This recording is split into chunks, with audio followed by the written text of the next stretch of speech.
welcome to the Great Rag Challenge. Oh my god, I'm so sorry. Abby, you were supposed to be here at 5. I know, we were told 5, but it was actually European time. I'm Abby. I'm Annie. And welcome to the Great Rag Challenge.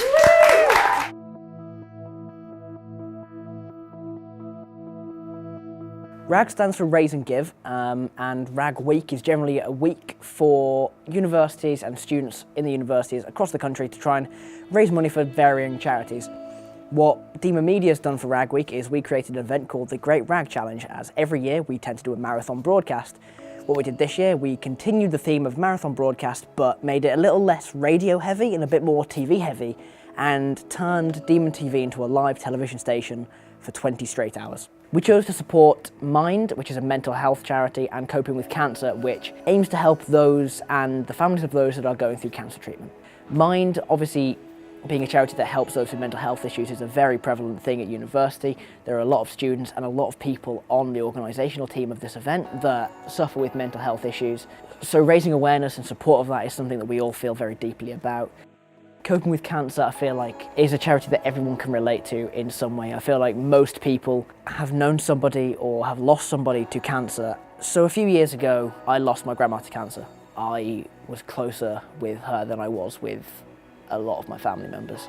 In fact, a lot of my friends. So it was something that wasn't easy for me to get to grips with. When I saw what Coping with Cancer does, it kind of amazed me, because I always thought back to how I could have used someone to talk to, how I could have used someone to be there, because the issue I had is that the only people I really had to talk to were my parents, and I always thought that my parents would be going through so much worse than what I was that I couldn't talk to them about it. So a charity like Coping with Cancer, I can't even begin to imagine the help they can give to people.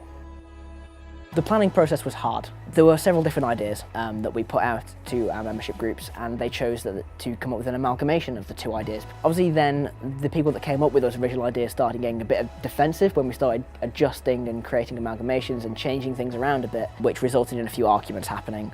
But once we kind of found our feet and started the planning process properly, started scheduling, thinking about what we were going to do when in a logical fashion, it all started taking off.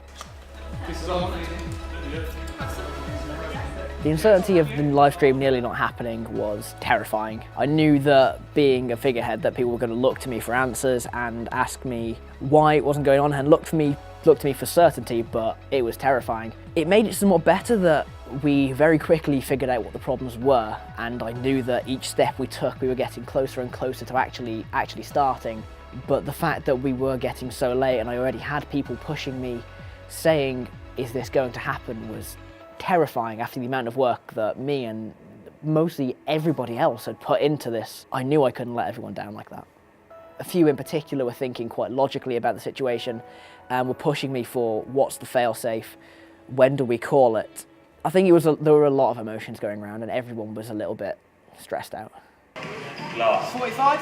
No, Jackson. Stone up is Jackson. Yeah, I think the whole morale of everyone in the room went up after lip sync battle. That show in particular, because it was very high energy. It was very dancey and there were people jumping around and having a laugh. I know there were a few people sat behind the scenes as well that were singing along to the songs, or having a bit of a dance in the background. I think having something so high energy really cheered everyone up and got everyone going, especially at the point that everyone was kind of getting a bit tired. So it's kind of got everyone in a bit of a cheerful spirit and set the tone really for the rest of the event. I said at 500 quid, me and Jake are having a push-up competition, so... I did not consent to this! It doesn't matter.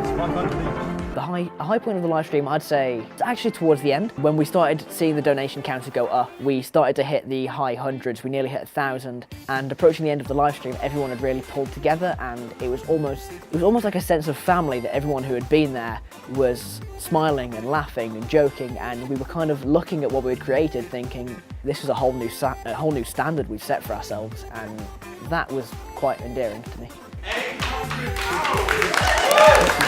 At the end of the live stream, we'd managed to raise just over £1,000. We've raised £1,070 for Mind and Coping with Cancer.